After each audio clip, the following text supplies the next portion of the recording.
I was once a young man. Now I am older. I sometimes celebrate the fact that I don't have any fancy credentials. My credentials are my parents. Both of them went to seminary. One of them quit Christianity, later joined the Quakers.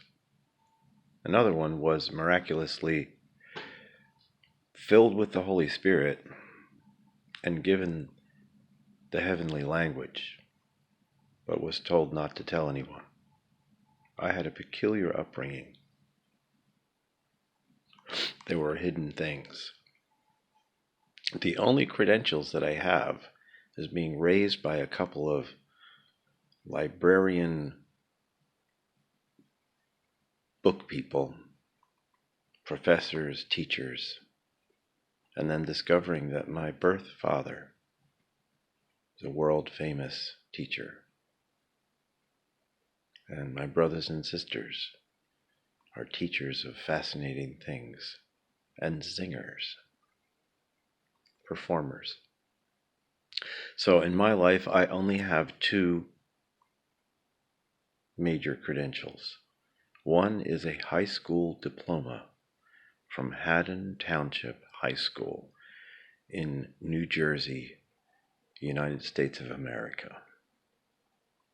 And another is a award or a credential that was given also in that high school called a Modern Music Master's Certificate.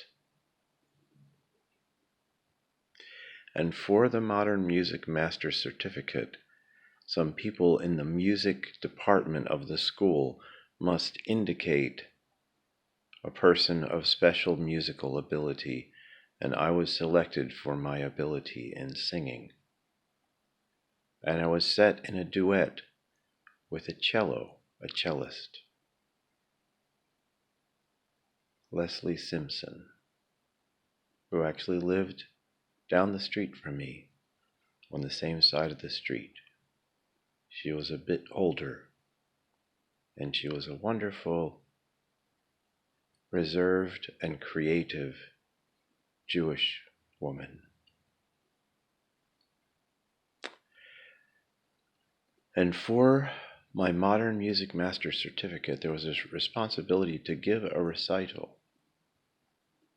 And my vocal coach and concert choir teacher had a tendency to select pretty remarkable stuff. The song that I presented, that I sang, was Panis Angelicus. I did not know what the words meant. And just as a little bit of Quaker history, in England, when the Quakers were first coming up, if you had a meeting in a home, a religious meeting, that was not sanctioned by the Church of England, you could be seriously fined. They could give you a big fine. And if you didn't pay the fine after a period of time, they would come with a cart and they would put you and your entire family in a cart, and they would cart you off to jail, where you would have to labor for a period of time that would pay off the debt that you owed. In the 1500s, not sure of the date, I was in Bristol, Pennsylvania.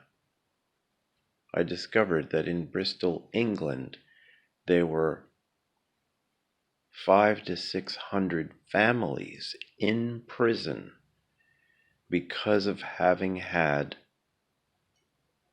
meetings in their homes. So if you had a meeting in your home, you were seriously fined, and possibly repetitively if they caught you having another meeting. But if they caught you doing a baptism, or if they discovered that you did a communion, you would be killed, burned at the stake, somehow executed. That's the way it goes. That was early Quakerism. So for me, to introduce Quakers to Panis Angelicus, to the food of heaven, that's a delightful thing. So that's why I present to you Panis Angelicus, to the Quakers who ought to rise up and immerse in water, immerse in the Holy Spirit, and return to that lovely maintenance, that unity with the supernatural spirit in the Panis Angelicus, the bread of heaven, the pudding of the mystical body and blood of friend Yeshua into us by our faith, not transubstantiation, but rather simply by our good faith. It is the goodness of our friend going inside of us in a strange and wonderful reconnecting way. So that is my introduction to this little playlist of Panis Angelicus. Enjoy this. I enjoy it a lot. I didn't know what those words meant when I sang them in 1972 or 73. I didn't know those words, what they meant. All the best.